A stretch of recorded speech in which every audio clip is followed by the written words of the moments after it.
Hello, good to see you. So you've come for help with your writing, eh?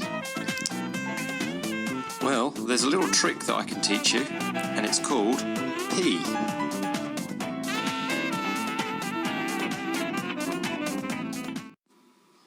P is when you, no, not that kind of P. Gah. P is a way of making your writing a lot more detailed using connectives and explanations. I'm peeing on my work. I am peeing on my work. I'm going to pee on my work. Huh?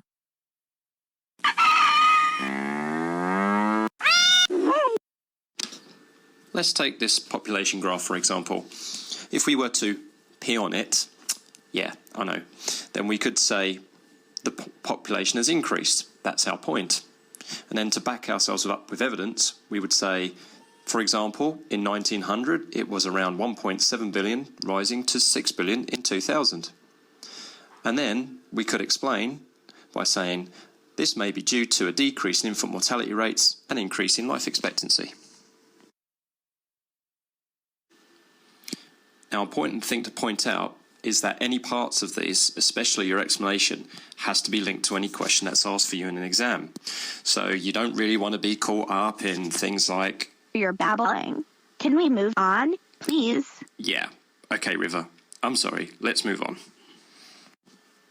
Okay, so now I've given you an example, let's take you through it one by...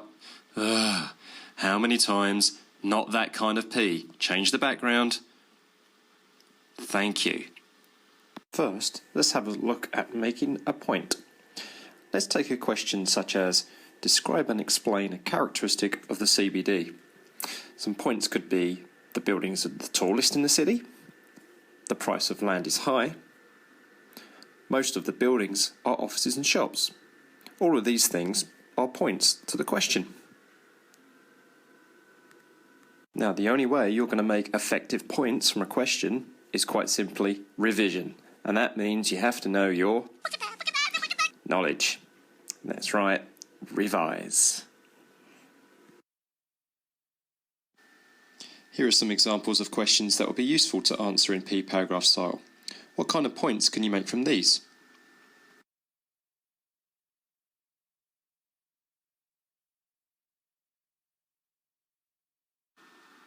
We'll come back to those later.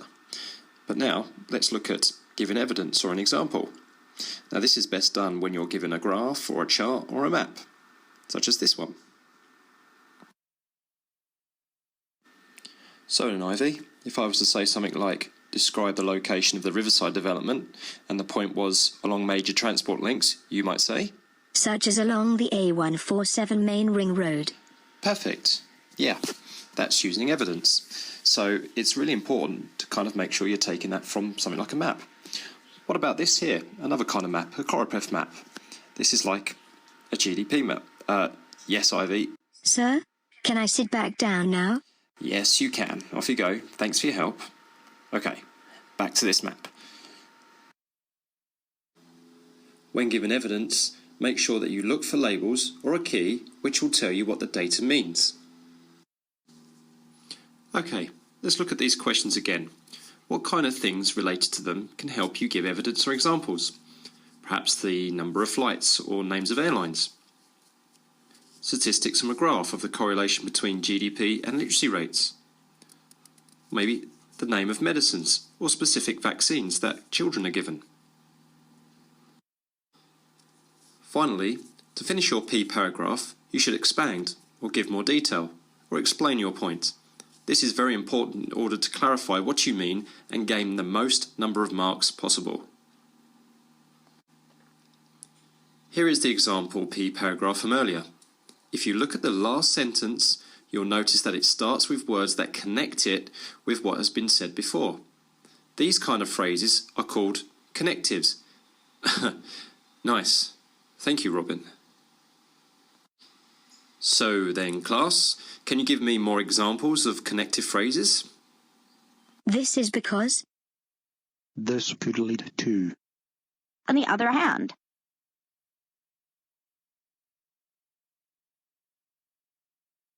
Robin. Huh? Sustainability? Well, nice keyword, Robin, but pay attention, please. So then, let's have another look at the question about tourism in the bottom right. A P paragraph to answer this could be something like, more people on lower incomes can afford to fly. That's our point. You can fly to mainland Europe for less than £100. Evidence?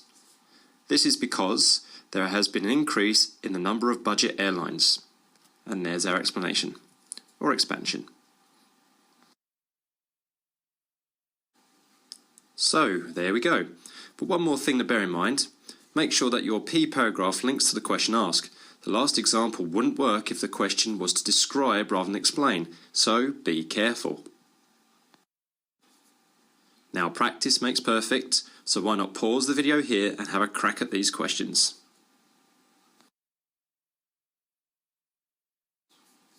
So, to summarise, P is a way of structuring your paragraphs in a way that helps you to write in more detail. P stands for point, where you make your opening statement or opinion. E stands for evidence, where you give facts or examples to back up your statement. E stands for expand, where you add more detail which you must link back to the question. And these kind of questions are usually worth 3 marks or more. A general rule of thumb is that if a question is worth up to 3 marks, P once, or up to 6 marks, P twice, and so on. Okay, that's it from us for now. I hope that you found this useful. Come back and visit us again soon. Cheers, bye.